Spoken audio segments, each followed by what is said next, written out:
و آخرین منهم از جمعی از یا از جنسی از یا که انسان هست لما یلحقوا بهم که تا آلی را پیوست نشده به یا مردمی است که در پشت سر قرار داره.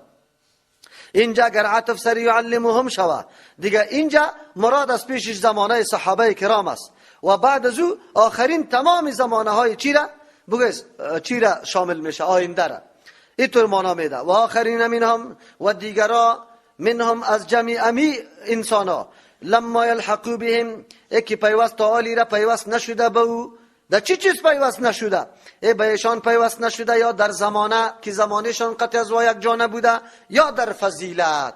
در زمانه یا در فضیلت. در فضیلت هم مردم متأخر در متقدم نمیرسه.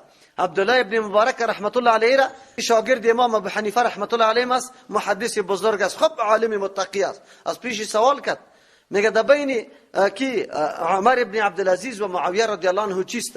و گفت الله اکبر امو گردی که در پشت پای اسب معاویه رضی الله عنه در زمان پیغمبر در میدان جهاد نشسته به هزارا چیست؟ عمر ابن عبدالعزیز رحمت الله علیه بر یزو رسیده نمیتونه. در حالی که عمر ابن عبدالعزیز رحمت الله علیه عمر ثانی برش میگه در عدالتشونه شهرت داره. در کدام مرتبه است؟ عقیده اهل سنت والجماعت است که بزرگترین ولی در مقام صحابی رسیده نمیتونه. در مقام صحابه یکیش نه گنبد داره او نه قبر داره و نه مشکل کشاست، نه برای درد دندان هستن نه درد گوش. او امروز هر کس پیدا میشه در جای گنبد سرش جور میشه او مرضاتش منصوب میشه. عجیب است. در حالی که در مرتبه از او نمیرسه.